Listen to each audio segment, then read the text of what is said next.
तो फ्रेंड्स, आज हम भारत के संविधान के भाग 2 के बारे में पढ़ेंगे, जो नागरिकता से संबंधित है।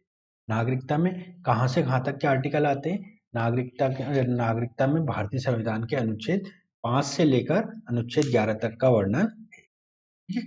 तो सबसे पहले हम इसकी मूलभूत जो कुछ बेसिक परिभाषाएं हैं उनके बारे में जानेंगे। तो सबसे पहले देखेंगे नागरिक कौन होते हैं। नागरिक वे व्यक्ति होते हैं जिन्हें किसी विशेष देश या राज्य की सदस्यता प्राप्त होती है और जिनके पास उस देश में रहने, काम करने, अधिकार और कर्तव्यों का पालन करने का अधिकार होता है। नागरिकता एक कानूनी स्थिति होती है जो एक देश अपने नियम और कानूनों के आधार पर अपने निवासियों को प्रदान करती है।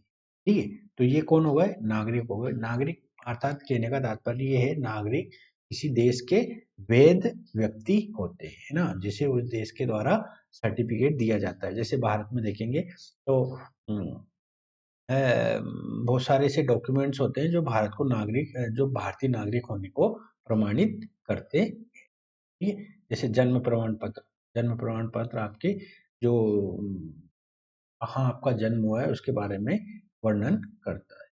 ठीक है? अब आता है हमारी दूसरी श्रेणी, गैर नागरिक। गैर नागरिक कौन होते हैं? जिसे राज्य के द्वारा नागरिक का दर्जा नहीं दिया गया। इसमें भी दो श्रेणियां आती है, एक आते हैं वैध प्रवासी और एक आते हैं अवैध प्रवासी। वैध प्रवासी वो होते हैं जो विशेष परिस्थिति मतलब जैसे कोई रोजगार के लिए या किसी अन्य पर्पज से किसी अन्य देश में रह रहा है तो वो वैध प्रवासी कहलाता है। जबकि अवैध प्रवासी कौन होते हैं? अवैध प्रवासी वे होते हैं जो किसी देश में असामान्य परिस्थितियों के कारण किसी अन्य देश में निवास करते हैं। जैसे म्यांमार के रोहिंग्या लोग भारत में इनलीगल माइग्रेंट्स कहलाते हैं, अवैध प्रवासी कहलाते हैं। इसी संदर्भ में आपने जो प्रवासियों के संबंध में एक नागरिकता के संबंध में एक बहुत अच्छी मूवी है टर्मिनल, क्या नाम है उसका? टर्मिनल मूवी अगर आपने देखी हो तो काफी फेमस है वो टर्मिनल। टर्मिनल मूवी को आप देख सकते हैं। अब कुछ शब्दावली है भारतीय डायस्पोरा से संबंधित, जैसे एनआरआई। एनआरआई क्या होता है? नॉन रेसिडेंस ऑफ इंडियन, है ना। इसका अर्थ होता है गैर आवासीय भारतीय।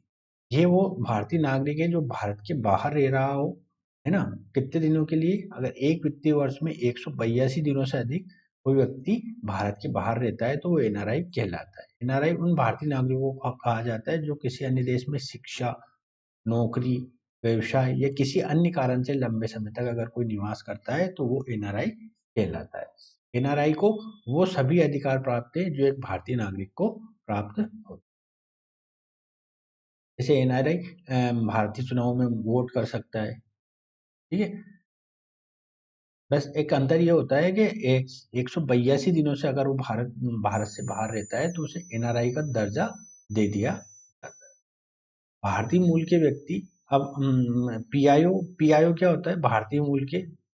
एनआरआई के बाद एक टर्म्स आती है पीआईओ और ओसीआई। पीआईओ क्या होता है? Bharat person of Indian origin. Person of Indian origin ये क्या होते हैं? इनके पूर्वज भारतीय होते हैं। पीआईओ के पूर्वज भारतीय होते हैं लेकिन ये अन्य देश के नागरिक होते हैं। उन्हें भारत में विशेष वीजा सुविधाएं प्रदान होती हैं। नेक्स्ट कैटेगरी आती है OCI, overseas citizen of India. ये समुद्र पारीय नागरिक होते हैं, भारतीय मूल के विदेशी नागरिक जो भारत में आजीवन वीजा और कुछ विशेष अधिकार प्रदान करते हैं, है ना, जैसे संपत्ति खरीदने का अधिकार। तो पीआईओ और ओसीआई दो कैटेगरी होती है। 2016 में इस पीआईओ और ओसीआई को मिलाकर ओसीसी बना दिया गया है ना, overseas citizen card holder of India, है ना, दोनों को मर्ज कर दिया गया है।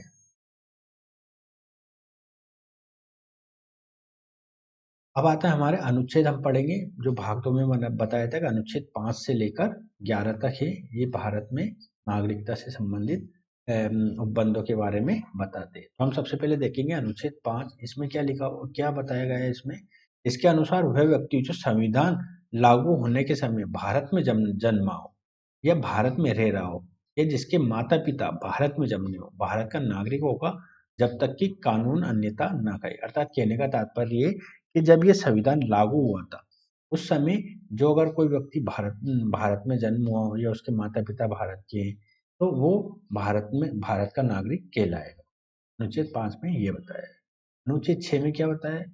अनुच्छेद 6 में भारतीय संविधान के तहत नागरिकता का प्रावधान है, जो उन लोगों के लिए जो पाकिस्तान से भारत आए थे। पाकिस्तान से भारत आए थे, तो इसमें 2 कंडीशन बताई गई। कौन सी?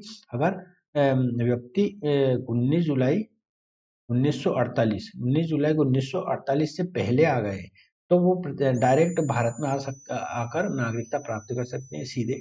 अगर वो 19 जुलाई 1948 के बाद आए, तो वो सक्षम अधिकारी से अपना रजिस्ट्रेशन कराकर भारत की नागरिकता प्राप्त कर सकते हैं। सक्षम अधिकारी मतलब जैसे कोई गजेटेड ऑफिसर वगैरह होते हैं, उनको डॉक्यूमेंट्स बता देंगे, तो उन्हें भारत की नागरिकता प्रदान कर दी जाएगी। तो ये अनुच्छेद 6 में वर्णित किया गया है।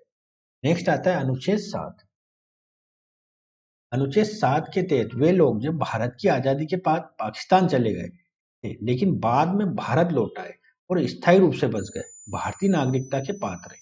उन्हें नागरिकता तभी मिलेगी यदि संबंधित सरकारी अधिकारी प्रावधानों को पालन किया गया और कानूनी रूप से पुनः प्रवेश प्राप्त किया गया है। अर्थात कहने का तात्पर्य ये है कि अनुच्छेद 7 में वो बताया गया है जो आजादी के बाद मतलब स्वतंत्र होने के बाद पाकिस्तान चले गए और फिर वो भारत में आकर रहना चाहते हैं, तो उन्हें अगर तो वो व्यक्ति सक्षम अधिकारी के द्वारा अपना डॉक्यूमेंट सबमिट करके भारत की नागरिकता प्राप्त कर सकते हैं।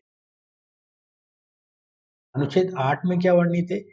वे लोग जो भारत के बाहर रहते हैं, लेकिन जिनके माता पिता या दादा दादी भारतीय मूल के, भारतीय नागरिकता प्राप्त कर सकते हैं।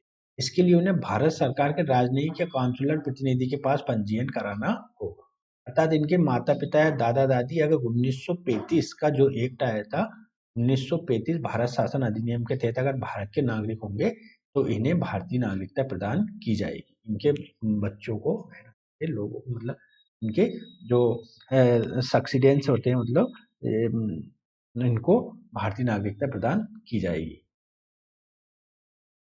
अनुच्छेद 9 में क्या वर्णित है? अनुच्छेद 9 में ये कहा गया है कि यदि कोई भारतीय व्यक्ति किसी अन्य देश की नागरिकता ग्रहण कर लेता है, तो उसकी भारतीय नागरिकता समाप्त कर दी जाएगी। कहने का तात्पर्य ये है कि भारत में दोहरी नागरिकता का प्रावधान नहीं। अर्थात मान लो भारत कनाडा की नागरिकता अगर ले लेता है कोई व्यक्ति, तो उसकी भारतीय जो इंडियन सिटीजनशिप है उसको हटा दिया जाएगा, है ना? भारत के नागरिक से उसको हटा दिया जाएगा अगर वो कनाडा की नागरिकता ले लेता है। ठीक है। अनुच्छेद 11 में क्या वर्णित है? अनुच्छेद 11 भारतीय संविधान में नागरिकता के प्रावधानों को परिभाषित करता है और सरकार को यह अधिकार देता है कि वो नागरिकता से संबंधित नियम और कानून बनाए। इसके तहत संसद किसी भी व्यक्ति की नागरिकता को प्राप्त करने, खोने या फिर से प्राप्त करने के लिए नियमों का निर्धारण कर सकती है। इसी संदर्भ में आपको पता होगा कि भारत सरकार मतलब भारतीय संसद ने नागरिकता संशोधन अधिनियम, ना नागरिकता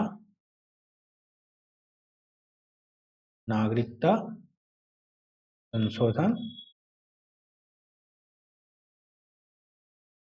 अधिनियम 1955 बनाया है ना? इसमें समय समय पर परिवर्तन भी किया जाता रहा है। कौन से अनुच्छेद का प्रयोग करके? अनुच्छेद 11 की शक्तियों का प्रयोग करते हुए भारतीय संसद ने नागरिकता संशोधन 1955 को बनाया है ना? 1955 में अगर आपने देखा होगा तो नागरिकता प्राप्त करने के 5 आधार वर्णित है। 5 आधार वर्णित है।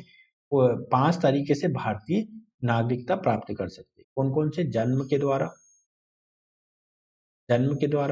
वंश के द्वारा, रजिस्ट्रेशन से, है ना? अर्थात पंजीकरण से, है ना? जन्म से, वंश से और प्राकृतिकरण से, और किसी क्षेत्र को अगर भारत में अधिग्रहित किया जाता है, तो उस स्थिति में भारत की नागरिकता प्राप्त की जा सकती है। मोटे तौर पर ये कहा जा सकता है कि 5 तरीके से कोई व्यक्ति भारत की नागरिकता प्राप्त कर सकता है। और अगर और 3 ऐसे तरीके हैं जिससे भारत जो नागरिकता है उसका त्याग भी किया जा सकता है। 3 तरीके से। एक तो वंचना के द्वारा, एक बर्खास्त के द्वारा और एक निरस्त्रीकरण भी किया जा सकता है। ठीक है। 3 तरीके से भारतीय नागरिकता समाप्त की जा सकती है तथा 5 तरीके से भारतीय नागरिकता को प्राप्त किया जा सकता है। नागरिकता के संबंध में कुछ छोटी-मोटी बातें और है, जैसे एनआरसी का प्रावधान, नेशनल रजिस्टर ऑफ सिटीजन, है ना। उत्तर पूर्व में जो अवैध प्रवासी लोग जो असम में इन लीगल माइग्रेंट्स के बारे में मुद्दे चलते रहते हैं, एनआरसी का मुद्दा वहां पे चलता रहता है। एक एक्ट आया था IMDT act, in legal migrant decided by tribunal. इसके बारे में आप नेट पर सर्च करेंगे तो काफी जानकारी आपको प्राप्त होगी, ठीक है। और असम समझौते से ये कैसे संबंधित है, इसको आप सर्च करके देखिए। आईएमडीटी एक्ट असम समझौता जो हुआ था, असम समझौते से किस तरह से संबंधित है, असम समझौते के किस तरह से ये खिलाफ है, उसके बारे में भी आप पता कीजिए, ठीक है। तो ये भारतीय नागरिकता से संबंधित इम्पोर्टेंट टॉपिक्स, इम्पोर्टेंट जो अनुच्छेद थे मैंने आपको बता दिए। और मुख्य बात ये थी कि भारतीय नागरिकता प्राप्त करने के 5 आधार है तथा त्याग करने के 3 आधार है ना। मतलब भारतीय नागरिकता को 5 तरीके से प्राप्त किया जा सकता है, और अगर भारतीय नागरिक किसी को भारतीय नागरिकता से हटाना है तो ऐसे आधारों की संख्या 3 है, ठीक। और ये पूरा आर्टिकल बताया। भारतीय नागरिकता संशोधन, मतलब भारतीय नागरिकता अनुच्छेद 11 के तहत एक एक्ट बनाया गया है, नागरिकता संशोधन अधिनियम 1955, ठीक है। डायस्पोरा के बारे में बता दिया है मैंने। तो आज का वीडियो हम यही समाप्त करते हैं। अगले वाले वीडियो में हम मूल अधिकारों के बारे में पढ़ेंगे। तब तक के लिए